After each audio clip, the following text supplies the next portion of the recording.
Ang walang kapantay na martial god, unang yugto. Kabanata 571, sama-sama. 8 tao, 4 na imperyo, kasama ang mga bansang nasasakupan nila. Ngunit sa huli, may 8 tao na talagang hindi kapani-paniwala, tunay na mga henyo. Ang bawat imperyo ay halos palaging umaasa sa 2 tao. Mukhang ang pakikipaglaban sa 8 taong iyon ay magiging mahirap. Napakahirap. Naisip ng ibang mga kabataan. Ang 7 tao ay kasing tanyag ni Junmo Shi sa rehiyon ng Zuyu, ang 8 tao na iyon ay maaring monopolyo ang atensyon ng lahat. Sa totoo lang, ang pagtatapos sa top 9 ay napakahirap. Siyempre, ang ilang mga tao ay hindi nasaraan ng loob, ginawa nitong mas matatag ang kanilang paghahangad at determinasyon. Kahit na malakas ang 8 tao na iyon, malamang na may ilang paraan para talunin sila, lalo na't ang ilang tao ay hindi kailanman nagpakita ng kanilang tunay na kapangyarihan, walang nakakaalam kung gaano kalakas ang ilang tao doon. Ang ilang mga tao ay nagpakita lamang ng isang bahagi ng kanilang lakas. Lapag tayo. Sabi ng taong Magnolia at agad na dumaong ang mga mababanggas na hayop. Sinulyapan ni Rowland siya ng mga tao sa likuran niya at sinabi. Bumaba na rin tayo. Ang mga tao mula sa Dragon Mountain ay nagsimula ring mag-nosediving pababa sa lupa at dumapo sa napakalaking field. Noong una, maraming tao sa paligid ng field na iyon ngunit nang makita nila ang mga taong iyon, nagsimula silang umiyak sa alarma. Tianmi. Sigaw ng isang tao sa pagkakataong iyon. Si Yu Tianming ay natigilan at napalingon. Tumingin din si Lin Feng sa direksyon na iyon, nandoon si Yu Qingshan at kumakawi siya kay Yu Tianming. Siyempre, dumating din si Yu Qingshan bilang isang tagamasid, ang great competition ay nangyayari lang minsan sa bawat 10 taon. Wu Qing, nandito ako. Sabi ng isang boses. Nilinggan ni Wu Qing ang kanyang ulo at nakakita ng silhouette, ito ay mula sa Wansho sect. Pagkatapos ay nakilala niya ang patriarch ng sekta, si Teng Wuyao, siya ay dumating din ng personal. Napili si Wu Qing na lumahok sa great competition ng Zuyu, ito ay isang malaking karangalan para sa kanila kaya ang mga taong iyon mula sa Wansho sect ay naglakbay ng napakalayo upang makita siya sa entablado ng pakikipaglaban. Yu Qin, Yu Jian. Ang patriarch ng Yu Clan, si Yu Liushui, ay naroon din at tinawag ang dalawang kapatid. Ang Yu Clan ay labis na ipinagmamalaki, dalawa sa kanilang mga tao ay nakikilahok sa great competition ng Zuyu, kung kaya't sila ay masaya ring pumunta sa Micheng. Maraming tao ang dumating. Sabi ng maraming tao sa paligid ni Lin Feng. Ang mga taong iyon ay nag-ubos ng napakaraming enerhiya upang pumunta kay Micheng mula sa Zuyu. Bukod sa mga tao mula sa Zuyu, dumating din ang mga tao mula sa Dragon Mountain. Ang lahat ng mga taong iyon ay umalis ng mas maaga para dumating. Sige, sa mga gustong pumunta at mamasyal mag-isa, malaya kang pumunta. Narito ang lugar kung saan magaganap ang great competition ng Zuyu, kaya huwag masyadong lumayo. Kapag dumating ang Black Wings Empire at ang Firmament Empire, ito ang magiging simula ng kompetisyon. Sabi ni Rowland Shan habang nakatingin sa buong pulutong. Pagkatapos ay dinagdag niya, nasa Micheng tayo kaya mag-ingat ka, dito walang makakapagprotekta sa iyo maliban sa iyong sarili. Sige. Naiintindihan. Lahat ay tumanggo at kaagad pagkatapos, ang kanilang mga silhouette ay kumikislap, karamihan sa mga tao ay papunta sa kanilang mga kapamilya at kaibigan. Dumating si Yu Tianming sa tabi ni Yu Qingshan na mukhang nagulat at nagtanong. Tianming, bakit hindi ko siya nakita? Malinaw na alam ni Yu Tianming kung sino ang tinutukoy ni Yu Qingshan, si Lin Feng, ang isa pang apo ni Yu Qingshan, kahit na hindi sila nag-uusap sa isa't isa. Inaasahan ni Yu Qingshan na matatalo ni Yu Tianming si Lin Feng sa dakilang kompetisyon ni Zuyu, iyon sana ay isang maringal at opisyal na paraan para talunin siya. Kaya, napatunayan sana ni Yu Tianming na hindi kwalipikado si Lin Feng na pakasalan si Duan Xinye. Lolo, nawala siya. Walang pakialam na sabi ni Yu Tianming. Si Yu Qingshan ay namangha. Nawala siya. Hindi makapaniwala si Yu Qingshan, nawala si Lin Feng. Oo, sa katunayan, sa palagay ko ay nakasakit siya ng masyadong maraming tao at pagkatapos ay nawala siya ng walang bakas, nangyari ito sa isang gabi sa Celestial Dragon. Pagkatapos ay nagpatuloy si Yu Tianming, nagsasalita ng napakabagal. Medyo inauspicious iyon sa kanyang pag-aalala. Siguro patay na siya. Hindi ka panipaniwala. Si Yu Qingshan ay natulala, siya ay may halo-halong damdamin, hindi niya alam kung paano mag-isip, ngunit hindi ganoon kagandang pakiramdam ang malaman ang tungkol sa pagkamatay ni Lin Feng. Si Lin Feng ay nawala at namatay. Hindi ba madudurog si Yu Minghe kung nalaman niya ito? Siya ay hindi mapakali. Ang kanyang puso ay madudurog sa 1,000 piraso. Si Yu Qingshan ay nakakaramdam ng labis na kalungkutan sa sandaling iyon. Haha, namatay siya, kung talagang namatay siya noon ay napakahusay. Sa sandaling iyon, habang si Yu Qingshan ay nawawala sa pag-iisip, may nagsimulang tumawa sa hindi kalayuan sa kanya. Si Teng Wuyao iyon, buong puso siyang tumatawa. Napakasaya niya sa pagkamatay Feng. Sinaktan ni Lin Feng ang napakaraming tao mula sa Wansho sect, nawasak pa niya ang kanilang sekta kung nabubuhay pa siya, patay na siya, perpekto iyon, napakasayang balita. Iyan ang resulta ng pagkasakit ng maraming tao at sa pagiging agresibo. Si Yu Liushui ay malamig din na tumatawa. Alam niyang may mahalagang papel sina Eugene at Eugene sa kanyang pagkamatay, sinabi nila sa kanya. Sila ay meticulously itinatag tulad ng isang mahusay na diskarte at ito ay nagtrabaho. Para sa kanila, si Linfang ay parang tumor at sa wakas ay nawasak na nila ito. Napakasaya nila. Kung si Linfang ay nabubuhay pa, siya ay magiging isang malaking banta para sa Yuklan, mas mabuti para sa kanila kung si Linfang ay patay na. Paano nila malalaman na ang inaakala nilang patay ay, sa sandaling iyon, hawak ang kamay ng isang batang babae? Nag-isip sila ng 1,000 paraan para patayin siya ngunit nandoon pa rin siya. Siya ay naroon sa gitna ng grupong iyon, at siya ay nakangiti sa isang maningning na paraan, ngunit mukhang may sakit. Binibigyang pansin ni Linfang ang mga reaksyon ng mga taong iyon, akala nila ay patay na siya at tuwang-tuwa tungkol dito. Ngunit naroon siya, sa tabi nila. Sa kasamaang palad, sila ay madidismaya, si Linfang ay buhay pa, siya ay ganap na maayos, at sila ay magugulat na makita na siya ay maayos. Nasaan ang mga tao ng Imperial City? Sa isip ni Linfang habang nakangiti at pasulyap-sulyap sa karamihan. Parang hindi pa dumarating ang mga taga-Imperial City. Wala pa si Duan Wu daw, hindi pa dumarating si Duan Wuya. Hindi naniniwala si Linfang na hindi pupunta si Duan Wuya para manood ng kompetisyon. Ang walang kapantay na martial god, unang yugto. Kabanata 572, Kabayanihan. Phew. Habang si Linfang ay pasulyap-sulyap sa paligid, ang ilang mga tunog ng pagsipol ay kumalat palabas sa hangin. Inangat ni Linfang ang kanyang ulo at nakita ang ilang itim na ilaw sa kalangitan, siya ay natulala. Iyon ay isang nakakatakot na Chi, isang nakakatakot na mamamatay na si Chi.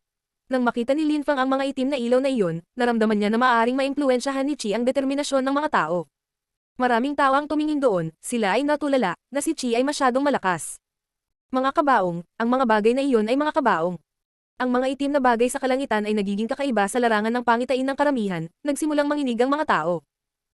Ang itim na ulap na iyon ay talagang binubuo ng mga naglalakihang kabaong. Ang Tiansha sect mula sa Black Wings Empire. Pinaikit ng maraming tao ang kanilang mga mata at napagtanto na ang mga kabaong na iyon ay parang sa Tiansha sect mula sa Black Wings, mga kabaong ang mga simbolo ng kanilang sekta. Dumating na ang Tiansha sect at ang ibang mga tao mula sa Black Wings ay malamang na darating din maaga o huli. Mga taong mula sa Tiansha sect. Nandito ka na naman. Isip ni Linfang. Noon, sa Celestial River, may nakita siyang ilan, gusto nilang nakawin ang Heavenly Green Dragon Cauldron. Naglakbay sila sa napakalaking distansya upang pumunta sa Celestial River sa Zuyu. Ang mga taong iyon ay naglakbay sa mga kabaong at ang kanilang chi ay napakasama. Ang mga kabaong na iyon ay lumilipad sa langit, biglang huminto at pagkatapos ay nagsimulang lumapag. Boom boom boom. Ang mga kabaong na iyon pagkatapos ay brutal na bumagsak sa lupa na naglalabas ng malalakas na tunog. Napatingin ang mga tao sa direksyon nila, parang namatayan na. Susha, bakit ka pa nagtatago dyan? Patay ka ba o buhay? Isang boses ang kumalat sa di kalayuan. Ang mga tao ay nagtaas ng kanilang mga ulo at nakita ang isang masiglang silweta na lumapit. Ang taong iyon ay gumagalaw ng higit sa 1 kilometro sa bawat hakbang, sa isang iglap, siya ay nakarating sa kalangitan sa itaas ng karamihan. Anong kakaibang tao? Akala ng karamihan. Ang taong iyon ay tila patay, ang chi ng isang patay na puno ay nagmumula sa kanya. At saka, binibigkas niya ang isang pangalan. Susha. Ito ang pinakamahusay na disipulo mula sa Black Wings, Zusha. Kaya ang taong iyon ay si Kuya Utong, ang patay na puno. Nang malaman iyon ng mga tao, tumingin sila sa kanya at napagtantong tama sila. Mayroon siyang itim na mga mata at tila patay na. Gotcha. Isang tunog ang nagpagulat sa lahat. Gotcha, gotcha. Ang ilang mga kabaong ay nagsimulang magbukas ng kanilang mga sarili, ang mga tao ay lumunok habang nakatitig sa mga kabaong. Nagtataka sila kung anong uri ng tao si Zusha ng Tiansha sect. Boom boom boom. Biglang kumalat ang tunog ng malakas sa hangin at nagulat ang mga tao hanggang sa mamatay, ang kanilang mga puso ay nagsimulang tumibok ng marahas. Isang nakakatakot na chi ang bumangon sa hangin, ito ay itim. Sa wakas, dahan-dahang humiwalay ang chi at lumitaw ang isang binaa. He looked quite handsome but in that handsomeness, there was something scarily animal, wild, murderous. Nakakatakot ang mga mata niya, duguan. Si Zusha mula sa Tiansha sect, si Kuya Utong ang patay na puno. Dalawang tao ang lumabas sa crowd na gawa sa Magnolia People. Isang binata at isang dalaga, ang binatang iyon ay may dalang 7 sinaunang espada, ito ay si Chi Ching Jianling Xiao, at ang batang babae ay may dalang sinaunang scyther, si Liu Yo Chin Yu Xiao Xiao. Sila ay namumukod tangi at nakasisilaw na mga magsasaka. Nang makita nilang totoo si Zusha at ang mga patay, hindi nila napigil ang sumulong. Gayunpaman, si Jun Moshi ay nanatiling walang malasakit at nanatili sa isang tabi, hindi siya pumunta at humarap sa mga taong iyon. Ang mga tunog ng sipol ay patuloy na kumakalat sa hangin at tumatagos sa eardrum ng mga tao, nabura ang araw at tanging mga kabaong lamang ang nasa langit, dagat ng mga kabaong. Lahat sila ay nagpapalabas ng mga tunog ng pagsipol, ang ibang mga tao mula sa Tiansha sect ay sumusunod kay Zusha. Bukod sa likod ng mga kabaong na iyon, mayroong isang malaking pulutong at isang hukbo ng mabangis na hayop, ang Black Wings Empire ay dumating sa Micheng. Naroon ang Dragon Mountain, Magnolia at Black Wings, tatlong imperyo ang dumating at wala pa rin ang isa, ang Firmament Empire. Narinig ko na si Diling ay may dugo sa langit, napakalakas niya, walang makakapigil sa kanya. Sa pagkakataong ito, inaasahan ng lahat na siya ang mananalo. Iniisip ko kung ano ang hitsura niya. Naisip ilang tao. Si Diling ay may lakas ng dugo sa kalangitan, nagulat siya sa lahat ng tao sa imperyo ng Firmament. Sa ibang mga rehiyon, alam ng lahat ang kanyang pangalan, siya ay napakalakas at makapangyarihan. May bagayan Yumo din. Monstrously powerful daw siya ang pinakamalakas at malamangang mananalo, hinihintay na lang namin yung dalawa. Kahit na hindi pa nagsisimula ang great competition ng zoo, lahat ay nasa sabik na. Sa wakas ay magkakaroon sila ng pagkakataon na makita ang pinakamalakas na tao mula sa apat na dakilang imperyo, lalo na iyong 8 tao na tunay na mga henyo, ang kanilang mga pangalan ay sikat sa bawat sulok ng rehiyon ng zoo. Ang 8 tao na iyon ay magiging mga may kontrol sa rehiyon sa hinaharap at maaaring maghahari pa sa kontinente ng 9 na ulap. Marahil ang kanilang mga antas ng paglilinang ay tataas ng husto upang maging mga magsasaka ng zoo. Gusto nilang malaman kung sino ang magkakaroon ng ganoong kinabukasan. Nandoon pa rin si Lin Feng. Pasulyap-sulyap siya sa mga tao sa stage at kumikislap ang mga mata niya.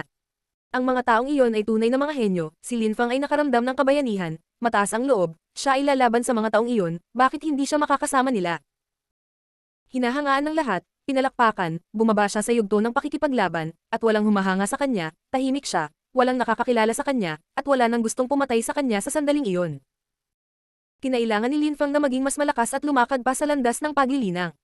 Gayunpaman, sikat ang pangalan ni Duan Wu daw sa lahat ng dako, isa siya sa 8 nakakasilaw na magsasaka sa rehiyon ng Zuyu.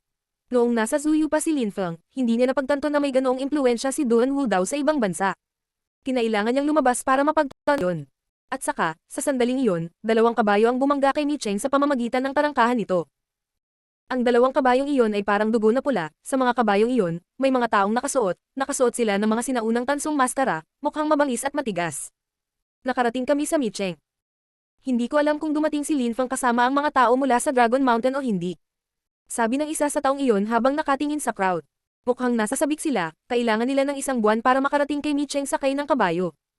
Ilang araw at gabi silang naglalakbay, mula Zuyu hanggang Micheng, dumating sila sa perpektong sandali, maaaring magsimula ang kompetisyon anumang oras. Dapat nandoon na siya, sabi ng isa pagkatapos ng ilang sandali habang sinusulyapan ng mga tao mula sa ilalim ng mastara. Dito, sa ngayon, kahit na ang mga tao ay dayuhan o lokal, lahat sila ay napakalakas. Para sa amin, sa Zuyu, ang mga tao sa layer ng Lingqi ay napakalakas at ang mga nasa layer ng Zuanqi ay napakalakas, ngunit dito ang layer ng Lingqi ay itinuturing na miserable, at may mga toneladang cultivator ng layer ng Zuanqi. Oo, Hanman, kahit na nakalusot na tayo sa Zuanqi layer, wala tayo rito. Haha, Po Jun, yun ang gusto kong makita. Magiging masigla tayo sa tabi ng napakalakas na magsasaka na iyon. Hindi ko alam kung gaano kalakas si Lin Feng ngayon. Sasali siya sa great competition ng Zuyu kaya malamang nabasag na niya ang gitna ng Zuanqi layer. Sabi ni Hanman habang nakangiti ng buong puso. Naglakbay sila sa isang napakalaking distansya sa Micheng.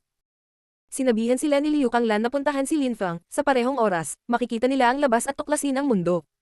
Itinuro sa kanila ni Liu Kanglan kung paano mag-isip ng mag-isa, itinuro niya sa kanila kung paano ang mundo at kailangan nilang maging bukas ang isipan, ang pag-alis ang tanging paraan upang maging mas malakas.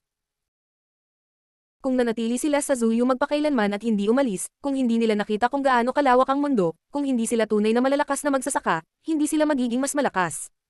Tara, hanapin natin ang ating kapwa, Lin Feng. Ang 2 kabayong Chi-Xi ay tumakbo ng buong bilis sa malaking kalsada ng Micheng. Ang walang kapantay na martial god, unang yugto. Kabanata 573, Diling at Wu daw. Sa napakalaki at malawak na larangan ay bilyon-bilyong tao ang dumarami. Sila ang mga tao mula sa 3 imperyo. Sa gitna, mayroong 5 hindi kapani-paniwalang mga henyo, lahat ay gustong makatabi nila para makita sila, hindi pa rin dumating sina Diling at Bagwanyan Yumo mula sa Firmament Empire. Sila ang 2 henyo ng Firmament. Sila ay hindi kapani-paniwalang makapangyarihang mga henyo. Dumating na sila, dapat sila na. Sa sandaling iyon, kumakalat ang lahat ng uri ng komento sa karamihan, ang mga tao ay nakatingin sa malayo, tulad ng inaasahan, may mga taong sakay ng mabangis na hayop na dumarating. Ang mga taong iyon ay parang mga kadadating lang, ang kanilang chi ay napakalakas at kahanga-hanga, hindi pa sila dumarating at nararamdaman na ng karamihan ang kanilang chi, napakalakas nila. Napakabilis dumating ng lahat, sabi ng boses sa di kalayuan habang may papalapit na mga tao. At saka, sa sandaling iyon, lumitaw ang isang silweta, lumilipad ito ng kasing bilis ng isang gansa, pagkatapos ay nagsimula itong bumaba na parang nahuhulog na dahon ng puno bago tuluyang lumapag sa napakalaking bukid. Si Yumo mula sa Firmament Empire ay huli na, naisip ng karamihan habang nakatingin sa 5 magsasaka na dumating na. Lahat sila ay napakalakas, naparito sila lalo na upang makita ang mga taong iyon. Chi Qingjian, mayroon kang 7 sinaunang espada, Liu Yuqin, ikaw ay isang magandang babae, maipagmamalaki ng Firmament Empire ang 2 henyo nito. Sabi ni Yumo habang nakatingin sa kanila, madali silang makilala. Malamang ikaw si Zhu Sha ng Tian Sha Sect. At dapat ikaw si Kuyao Tong the Dead Tree. Sabi ni Yumo habang nakatingin sa kanila. Nakikilala niya silang lahat at pagkatapos ay tumingin siya kay Jun Moshi, ngumiti at sinabi. Sa kabuuan, may 4 na imperyo ang kalahok sa Great Competition ng Zuyu, pati na rin ang 9 na bansa sa ilalim ng kanilang jurisdiction. Nakapagtataka, mayroon lamang isang henyo mula sa Dragon Mountain, ang isa ay mula sa isang bansang nasasakupan nito, si Zuyu. Ikaw ang taga Dragon Mountain, dapat ikaw ay si Jun Moshi. Yumo, medyo matalino ka. Sabi ni Jun Moshi habang nakangiti. Ang mga mata ni Yumo ay napaka-partikular, sila ay ganap na puti na nagbigay sa mga tao ng impresyon na maaari silang malunod sa mga ito. Kaya dapat isang tao ang nawawala, dili, sabi ni Yumo habang nakangiti. Alam niya na 8 tao lamang ang itinuturing na pinakamalakas na magsasaka ng Great Competition, ang kanyang sarili pati na rin ang 7 iba pa. Ang lahat ng iba ay hindi makakalaban sa kanila at walang halaga kay Yumo. Bukod sa 8 taong iyon, marami pang ibang henyo, halimbawa sina Tang Yuyu at Qing Mengzin, ngunit walang pakialam si Yumo sa mga taong iyon, siya hindi man lang sila inisip. Kailan darating si Diling? Tanong ng isang tao sa sandaling iyon. Natawa si Yumo at sinabing, nandito na siya, pero hindi lang siya nagpakita, yun lang. Boom boom boom. Sa sandaling iyon ay kumalat ang ilang mga dagandong sa hangin. Binuksan ng maraming tao ang daan para sa isang tao, ang taong iyon ay naligo sa isang pulang ilaw na pumutok sa kalangitan. Napaka-brutal ng chi ng taong iyon. Boom boom boom. Sa bawat hakbang na ginawa ng taong iyon, kahit na tila magaan ang mga hakbang, nanginginig ang puso ng mga tao. Diling, may-ari ng dugo ng langit. Ang mga tao ay natulala, siya ay nakakatakot. Siya ay napakabata at nagpapakalat ng chi ng isang walang katulad na magsasaka, tila mas malakas siya kaysa sa lahat ng mga henyo na nakita nila. Bawat hakbang niya ay sapat na para maalog ng husto ang puso ng mga tao. Ang mga hakbang ni Diling ay tila nasa perpektong pagkakatugma sa mga cosmic pulsation. Iyon ay mas makapangyarihan kaysa sa pagsasanib ng lupa ng tao, maaari siyang humiram ng lakas para sa mga cosmic na pulsation na iyon. Totoo ang mga chismis, si Diling talaga ang pinaka-nakakatakot na magsasaka ng Zuyu, mayroon siyang dugo sa kalangitan, talagang kahanga-hanga siya. Boom boom boom. Sa wakas, dumating na rin si Diling sa fighting stage, tumingin siya sa 6 na iba pa sa hindi matinong pagmamataas. Diling, nagulat sila. Nagsimula silang magpakawala ng napakalaking lakas ng labanan. Wala ni isa sa kanila ang makatiis na tinitigan ng ganoong pangas. Sila ay mga namumukod tanging disipulo mula kay Zuyu, lahat sila ay gustong lumitaw bilang ang pinaka-nakakasilaw na tao sa kompetisyon. Nais nilang humanga at igalang ng lahat. May iba na, walang pakialam na sabi ni Diling. Katulad ng iba, alam na alam niya na ang mga taong iyon lang ang makakalaban niya, lahat ng iba ay masyadong mahina. Bukod dito, siya ay tinuturing na pinakamalamang nananalo para sa kompetisyon ng taong iyon, nadama niya ang labis na pagmamalaki at swerte. Wala si Duan Wu daw. Laming-galinga si Diling sa paligid at nakitang hindi pa dumarating si Duan Wu daw, pagkatapos, tumingin siya kay Jun Moshi at sa iba pang mga tao sa gilid ng grupo ng mga tao mula sa Dragon Mountain. Duan Wu daw. Nang may makakita sa kumikislap na mga mata ni Diling, ang mga tao ay natigilan. Hindi ka panipaniwala ang mga henyong iyon, para silang mayani. Nakakatakot ang kanilang lakas, lahat sila ay napakalakas, tulad ni Jun Moshi. Walang makakaagaw sa mga taong iyon. Hindi ba sasama si Duan Wu daw? Napaisip bigla ang maraming tao. Hindi pa dumarating si Duan Wu daw. Marahil ay mayroon siyang hindi karapat-dapat na reputasyon, pagkatapos ng lahat na siya ay mula sa Zuyu, paano siya magiging kasing lakas ng iba pang 7? Maraming tao ang naghila ng mahabang mukha at nanatiling tahimik nang makita nilang nakatitig sa kanila si Diling. Si Duan Wu daw ay hindi nang ahas na dumating. Sabi ng isang tao sa sandaling iyon, ito ay si Dilong, maraming tao ang napalingon at galit na tumitig sa kanya. Kung nandito si Duan Wu daw, hindi ka mangangahas magsalita ng ganyan. Sabi ni Diling habang nakatingin kay Dilong ng masama. Napakawalan Jia, ang gayong mga tao ay nang ahas magbiro tungkol kay Duan Wu daw. Nang marinig ni Dilong si Diling, hinailan niya ang isang mahabang mukha siyang nakakatakot. Emph. Ang mga tao mula sa Zuyu ay tumawa sa malamig na paraan, si Dilong ay tumingin sa kanila at sinabi. Kapag dumating si Duan Wu daw, ihahambing ko ang lakas ko sa kanya. Sige, pumunta at subukan. Sabi ng isang tao sa sandaling iyon sa malamig na paraan. Kaagad pagkatapos, isang nakakatakot at marahas na chi ang lumitaw sa kapaligiran. Isang silweta ang tumatakbo sa kalangitan, ang taong iyon ay hindi mukhang sobrang gwapo ngunit sa unang tingin, makikita na ang taong iyon ay sobrang brutal at marahas. Ang taong iyon ay malamig, walang emosyon at marahas. Duan Wu daw. Dilong sa taong iyon at namangha. Dumating na si Duan Wu daw. Para sa lahat ng tao mula sa Dragon Mountain, si Duan Wu daw ay isang misteryo, siya ang prinsipe ng Zuyu ngunit siya ay napaka-enigmatic. Boom boom boom. Isang nakakatakot na chi at puwersa ang lumitaw at sumalakay sa kapaligiran. Ang lahat ng brutal at marahas na enerhiyang iyon ay nagkaroon ng anyo ng isang light beam na gumagalaw patungo sa Dilong ng buong bilis. Ang malamig na mga mag-aaral ni Duan Wu daw ay biglang natakot kay Dilong na agad na nagsimulang manginig ng marahas. Gusto mong lumaban? Mag-away tayo. Bumaba ang matulin na enerhiya mula sa langit, hindi pa dumarating si Duan Wu daw ang kanyang mga damit ay lumilipad na sa hangin pati na rin ang kanyang buhok. Para siyang straw ng palay sa bukid, muntik na siyang matambas sa ilalim ng napakalaking lakas na iyon. Nakakatakot. Akala ni Dilong, nagsisisi siya. Hindi siya makagalaw sa ilalim ng chi na iyon. Boom boom boom. Isang nakakatakot na tunog ang kumalat sa hangin. Agad na sinuntok ni Duan Wu daw si Dilong, nabasag ang lupa habang ang katawan ni Dilong ay nakabaon sa lupa. Munting piraso ng tae.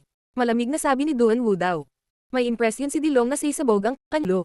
Napatong si Duan Wu daw sa kanyang ulo habang tumitingin-tingin sa mga tao sa sobrang agresibong paraan. Gustong lumaban ni Dilong. Ngayon, ang kanyang ulo ay nasa ilalim ng paa ni Duan Wu daw at patuloy na bumubulwak ang dugo. Ang walang kapantay na martial god, unang yugto. Kabanata 574, ang agresibong babae. Nang makita iyon ng mga tao, hindi na sila nagulat, si Duan Wu daw ay sobrang agresibo at marahas at ang kanilang nakikita ay nagpapatunay sa kanilang narinig. Sino ang nagsabi na si Duan Wu daw ay hindi makakalaban sa mga tao mula sa ibang mga imperyo? Nakakakilabot na ang lakas niya. Si Dilong ay kumilos ng walang ingat ngunit nakalusot na siya sa ika-6 na layer ng Zuan, at siya ay mas malakas kaysa sa isang ordinaryong cultivator ng ika-6 na layer ng Zuan Chi. Gayunpaman, sa harap ni Duan Wuya, wala siyang halaga. Si Duan Wuya, sa isang iglap, ay maaaring talunin siya at ay patong ang kanyang paa sa kanyang ulo. Sinasira ni Duan Wu daw ang mga nakakasakit sa kanya at mabuti sa mga magalang sa kanya. Akala ng maraming tao, ang kasabihang iyon tungkol kay Duan Wuya ay sikat sa ibang bansa. Ang kanyang reputasyon ay hindi makatarungan, siya ay tulad ng inaasahan, lubhang marahas. Si Lin Fang ay nasa gitna ng karamihan at nakatingin din kay Duan Wu daw. Noong huling pagkakataon, sa lawa ng Xiangjiang, si Duan Wu daw ay lumitaw lamang pagkaalis ni Lin Feng. Sa pagkakataong ito ang unang pagkakataon na nakita niya si Duan Wu daw, ang prinsipe ng Zuyu. Mukha siyang kahanga-hanga. Kahit na hindi pa siya nakita ni Lin Feng, narinig na niya ang tungkol sa kanya ng maraming beses. Siya ay talagang napakalakas, hindi siya mas mahina kaysa sa iba. Naisip ni Lin Feng. Si Dilong ay itinuturing na isang napakalakas na cultivator sa Dragon Mountain, siya ay nasa ikapitong ranggo ngunit sa harap ni Duan Wu daw, siya ay tila napakahina at hindi makatiis kahit isang pag-atake. Madaling patayin ni Duan Wu daw ang gayong mga tao. Tatawa-tawa si Dilong, nang ahas siyang hamakin at hiyain si Duan Wu daw. Sa mga nangyari lang, ang determinasyon ni Dilong ay maaapektuhan ng husto. Ang 7 iba pang mga henyo ay nakatingin din kay Duan Wu daw. Kung gaano kalakas, siguradong malakas siya para makihalubilo sa kanilang ngunit sa huli, isa lang talaga ang mananalo. Sa sandaling iyon, ang mga tao ay partikular na nasa sabik at puno ng sigasig. Ang mga sasali sa Great Competition ng Zuyu ay, sa katunayan, napakalakas. Hindi sila naglakbay sa Micheng ng walang bayad, tiyak na magiging sulit ito. Mga totoong henyo lang ang sasali doon. Nang makita ang lahat ng napakalakas na magsasaka na iyon, gusto nilang maging mas malakas pa sa landas ng paglilinang. Duan Wu daw, muli tayong nagkikita. Malamig na sabi ni Diling sa sandaling iyon, mukha siyang proud. Muli, ang mga tao ay natulala, kaya sina Duan Wu daw at Diling ay nagkita na sa nakaraan. Hindi katakataka na si Diling ay nagtanong tungkol kay Duan Wu daw, kilala nila ang isa't isa, marahil ay lubos na mabuti. Talaga, this time, tatapusin ko muna. Sabi ni Duan Wu daw na parang napakatibay at matyaga. Sa harap ng lahat, sinasabi niya na magtatapos na siya bilang pinakamahusay na magsasaka ng Great Competition ng Zuyu. Hanggat ako ay nabubuhay, ikaw ay mauuna. Sinabi ni Diling na hindi isinusuko ang kanyang sarili. Kung siya ay dumating, ito ay may tanging layunin na tapusin muna. Ano naman sa atin? Sabi ng isang tao sa sandaling iyon. Si Zhu siya iyon at ang kanyang mga mata ay duguan, siya ay mukhang masama. Ang Tiansha sect ay puno ng mga nakakatakot na tao, alam nila ang ilang masasamang kasanayan, halimbawa, maaari nilang lunukan ang dugo at laman ng mga tao para lumakas. Sinasabi ni Zhu siya ang iniisip ng lahat. Akala ba nila dalawa lang silang maglalaban sa unang pwesto? Ikaw. Sabi ni Diling habang sinusulyapan si Zhu siya bago idinagdag. May pagkakataon kang makatapos sa top 5, oo. Nangungunang 5. Malamig na ngumiti si Zhu siya. Akala ni Diling ay matatapos siya sa top 5, nakakatuwa. Kikita mo, sabi ni Zhu Xia habang malamig na umuungol. He then rolled up his sleeves, kumislap ang silhouette niya at nawala siya. Agad na umalis si Zhu Xia. Nakita na niya ang lahat at may ideya kung gaano sila kalakas, lahat sila ay napakalakas sa anumang kaso. Sa sandaling iyon, kailangan lang niyang maging mas malakas at makapasok sa susunod na layer ng cultivation, at hindi magiging problema ang pagtapos muna sa kompetisyon. Siyempre, lahat ay may kaparehong ideya kay Zhu Xia, ang mga silhouette ng iba ay agad ding kumikislap at lahat ay nawala. Nang makita silang umalis ng mga tao, naghiwa-hiwalay sila. Ano sa tingin mo? Tinanong ni Yunfei Yang kay Lin Feng sa sandaling iyon habang nakangiti. Ang 8 taong iyon ay napakalakas, hindi ko kayang makipagkompetensya sa alinman sa kanila. Sabi ni Lin Feng. Alam niyang hindi sapat ang kanyang cultivation, ang 8 taong iyon ay napakalakas, pakiramdam ni Lin Feng ay napakalaki ng pressure. Sinabihan siya ni Duan Wuyan na magtapos sa siyam na nangungunang. Mahirap iyon. Huwag mag-alala, hanggang sa katapusan ng Great Competition ng Zuyo, walang pas siya. Sabi ni Yunfei Yang habang nakangiti. Dahan-daang ibinaling ni Lin Feng ang kanyang ulo at nagtanong. Ano ang ibig sabihin nito? Sa Great Competition ng Zuyo, may mga tao mula sa mga imperyo, tama ba? Pero may mga taga-bansa din na nasasakupan nila, kahit hindi kasing lakas ng mga taga-imperyo, pinipili pa rin sila, tig-10, alam mo ba kung bakit? Nanatiling tahimik si Lin Feng at umiling. Hindi niya maintindihan kung bakit, palagi niyang iniisip na may ulterior motive ang mga ito. Dahil ang dakilang kompetisyon ng Zuyu ay hindi lamang isang malaking labanan, ito ay nahahati sa mga yugto, sa mga yugtong iyon, ang mga taong may talagang mataas na likas na kakayahan ay may maraming mga pagkakataon upang maging mas malakas at mas malakas, posible na makapasok sa susunod cultivation layer sa anumang oras sa panahon ng kompetisyon. Noong nakaraan, nangyari na ang ilan ay patuloy na pumapasok sa mas mataas na mga layer ng paglilinang ng sunod-sunod, hindi sila tumigil sa pagiging mas malakas. Kaya sa pagitan ng simula at pagtatapos ng kompetisyon, ang ilang mga tao ay nagiging mas malakas kaysa sa una. Sabi ni Yunfei Yang. Tumibok ang puso ni Lin Feng, hindi niya narinig ang tungkol doon at wala talagang naiintindihan. Huwag kang mag-alala, pagdating ng tamang panahon, maiintindihan mo. Sobrang galing mo, siguradong lalakas ka. Sabi ni Yunfei Yang habang nakangiti. Tumingin si Lin Feng sa kanya at sinabi sa isang malalim at makabuluhang paraan. Mukhang marami kang alam. Biglang sumulpat si Yunfei Yang mula sa kung saan at sinabi na siya ay mula sa Duanren City. Mula noong mga kaganapan sa Ziyangjiang Lake, patuloy niyang pinagtataka ang lahat, kabilang ang isang oras bago sa Dragon Mountain. Madaling natalo ni Yunfei Yang ang isang cultivator ng ikalimang layer ng Zuanqi. At saka, naging mas malakas na siya simula noon. Nagulat si Lin Feng nang makitang alam ni Yunfei Yang ang napakaraming bagay, kabilang ang mga bagay tungkol sa dakilang kompetisyon ni Zuyu. Lin Feng, nasa Micheng tayo at isa itong sinaunang lungsod. Dapat mamasyal tayong tatlo. Sige. Sabi ni Lin Feng habang tumatangop. Pagkatapos, nagsimulang maglakad silang tatlo, espesyal ang hangin sa Micheng.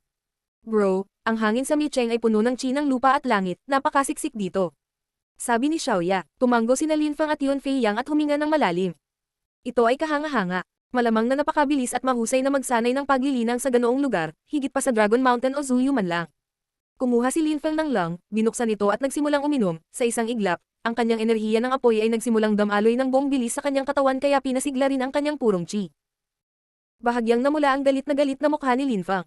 Napakalakas ng alak na iyon. Sabi ni Lin Feng habang nakangiti, pagkatapos ay nagpatuloy siya sa pag-inom ng ilang slurps. Tumiti siya kay Yunfei Yang at nagtanong. Gusto mo rin ba ng ilang bote? Hindi na kailangan, para sa iyo ang alak na iyan, hindi ako mahilig kumuha ng gamit ng iba. Iya. Tumayo. Sa sandaling iyon, isang tao ang nakasakay sa isang kabayo sa di kalayuan, lumingon sina Lin Feng at Yunfei Yang at nakita ang isang ulap ng alikabok sa paligid ng isang kabayo. May isang babaeng nakasuot ng apoy na pulang damit na kamakaway sa hangin sa kabayong iyon. Mukha siyang magiting at magiting. Magwala. Galit na sigaw niya, may hindi nakagalaw agad kaya hinampas siya ng babaeng iyon nang dumaan siya sa tabi niya and they gave a horrible shriek since they're on her whip which burnt the person's arm. Bro, ang bastos ng babaeng yan. Sabi ni Xiaoya, nakaramdam siya ng sama ng loob. Masyadong agresibo ang babaeng iyon. Nanatiling hindi nakaimik si Lin Feng, talagang napakasungit ng babaeng iyon ngunit nakita ni Lin Feng ang maraming tao na ganoon kaya hindi na siya nagulat, malupit na ang mundo. Hindi mahina ang babaeng iyon, nabasag na niya ang Zuanqi layer. Sa likod niya, may ilang mga cavalier din, malamang nakabilang siya sa ilang mahalagang pamilya. Munting asong babae.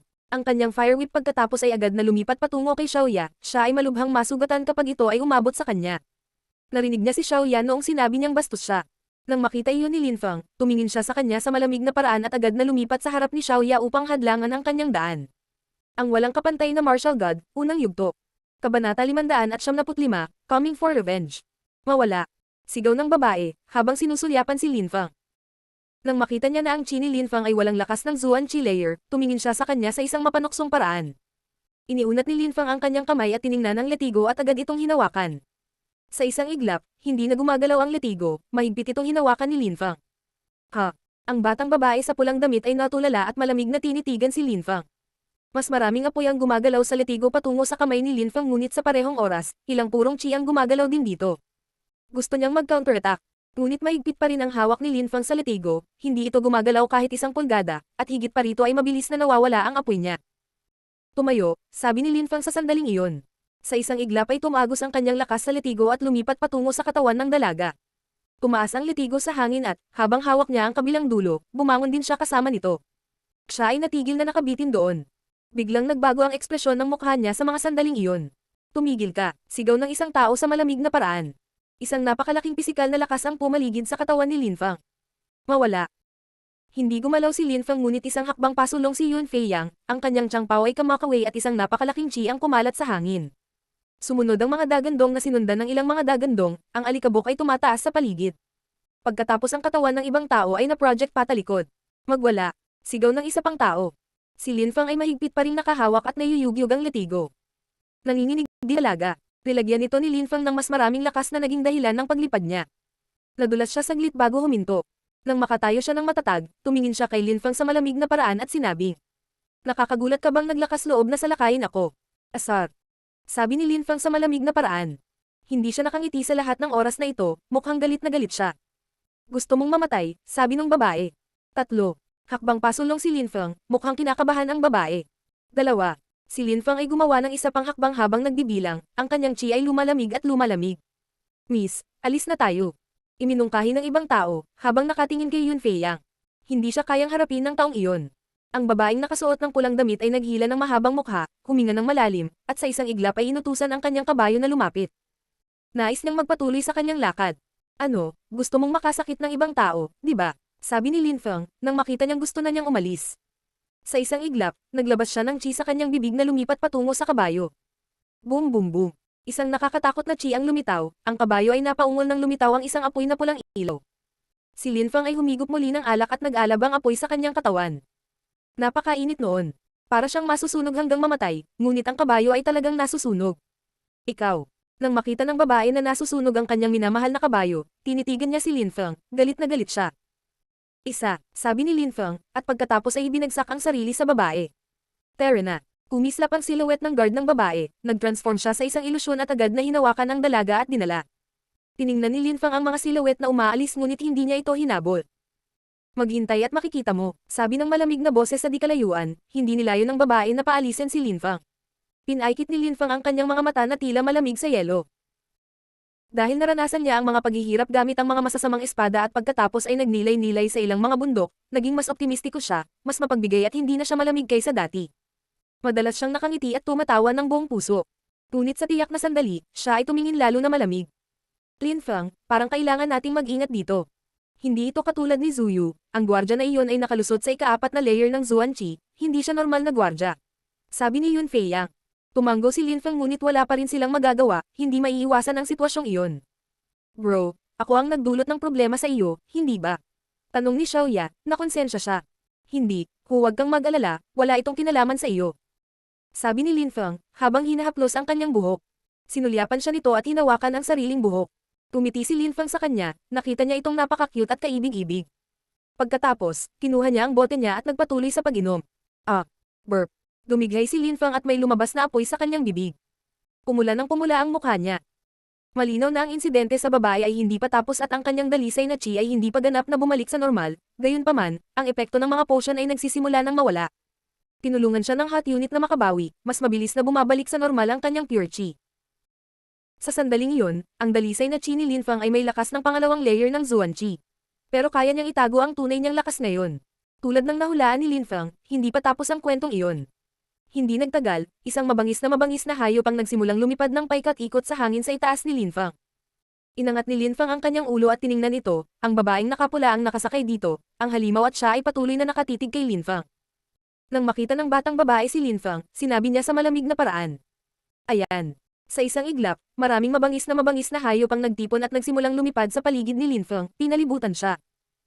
Napakaraming malalakas na cultivator. Lahat ay nasa itaas ng ika-4 na layer ng Zuanqi. Naisip ni Linfang at Yun Fei Yang, habang nakatingin sa isa't isa. Maraming cultivator ng ika-6 na Zuanqi layer pati na rin sa grupo ng mga tao na iyon, sinabi ni Yun Fei Yang kay Linfang na mag-ingat at tama siya. Matapos palibutan ng mga halimaw at mga taong iyon si Linfang, nagsimulang magtipon ng mga tao at tumingin sa kanila. Napakatapang ng 3 taong iyon, nang ahas silang pukawin ang pamilyang iyon, ang Da Shu Clan. Sa Micheng, may ilang mga impluensya. Ang isa sa kanila ay ang Da Shu Clan, mayroong 4 na malalaking angkan sa Micheng. Si Micheng ay isang malaking lungsod lamang, hindi isang bansa, kaya wala itong pamilyang imperial. Mayroon lamang itong 5 malalaking saklaw ng impluensya, 4 na angkan at isang gobernador. Gustong mamatay ni Linfang at ng kanyang 2 kasama, nasaktan nila ang isa sa kanila. Nagsisi ka ngayon, ha? Natatakot ka, sabi ng babae sa kanyang halimaw, habang nakatingin kay Linfang. Napapaligiran sila ng napakalakas na mga magsasaka kaya muli siyang naglakas loob na maging mayabang. Siya ay nasa masamang kalagayan, may sumunog sa kanyang kabayo hanggang sa mamatay at umatake sa kanya, gaano kalakas. Panghihinayang. Natatakot. Bulong ni Linfang. Bakit siya magsisisi ng kahit ano? Kanina lang niya pinrotektahan si Xiaoya. Dapat ba niyang hinayaan ang crush niya ng Xiaoya? Sa abot ng takot, si Linfang ay dumanas ng napakaraming paghihirap na siya ay naging walang takot. Nagsisisi talaga ako. Nagsisisi ako na hindi ko sinampal ang mukha mo ng 2 beses. Sabi ni Linfang. Nagulat ang dalaga at tila mas malamig ang ekspresyon ng mukha nito. That guy was detestable and a bastard, he was still humiliating her, she couldn't stand it. Lumuhad ka sa harap ko at sabihin na nagsisisi ka, hindi pa huli ang lahat. Malamig na sabi ng dalaga. Gusto niyang makitang nakadapa si Linfang sa kanyang harapan, hindi niya kayang makita itong walang takot at walang emosyon. Masyadong magalang ang pagsasabi sa iyo namang asar. Sabi ni Linfang habang malamig na nakangiti. Patayin sila. Sabi ng dalaga habang winawagayway ang kamay. Kinakausap niya ang hayop na sinasakyan niya. Ang hayop ay nagpapakpak ng kanyang mga pakpak at ilong na sumisisid patungo kay Linfang. Ang mga kuko nito ay nakatutok sa ulo ni Linfang. Gago na hayop. Sabi ni Linfang, habang umaapak sa lupa, pagkatapos ay tumalbog at ang kanyang kamao ay gumalaw patungo sa hayop at naglabas ng mga tunog ng pagsipol. Boom boom boom. Matapos masuntok ni Linfang, ang hayop ay nabaligtad at lumipad pabalik. Ang ikatlong layer na Zuan Beast ay nagbuga ng matalim na tunog, wala na itong lakas para lumipad at agad na nahulog. Ang mga taong iyon ay natulala. Ang lakas ng taong iyon ay napakapangit. Nakakagulat na nagawa niyang patayin ang halimaw na iyon sa isang suntok. Patayin siya. Galit na sigaw ng dalaga. Sa isang iglap, maraming mabangis na hayop ang nagsimulang sumisid sa ilong patungo kay Linfang. Nagdilim ang buong kapaligiran dahil binubura nila ang kalangitan. Isang hakbang pasulong si Yun Fei Yang at isang napakalaking mapang api na enerhiya ang lumabas sa kanyang katawan. Iwan mo sa akin. Sabi ni Linfang sa sandaling iyon, na ikinagulat niya.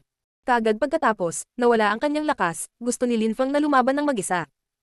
Pagkatapos ay sinimula ni Linfang na ilabas ang ilang purong chi, pagkatapos ay itinaas niya ang kanyang ulo at uminom ng par-ami ng hot unit, sa isang iglap, ang kanyang dalisay na chi ay naging napakalakas.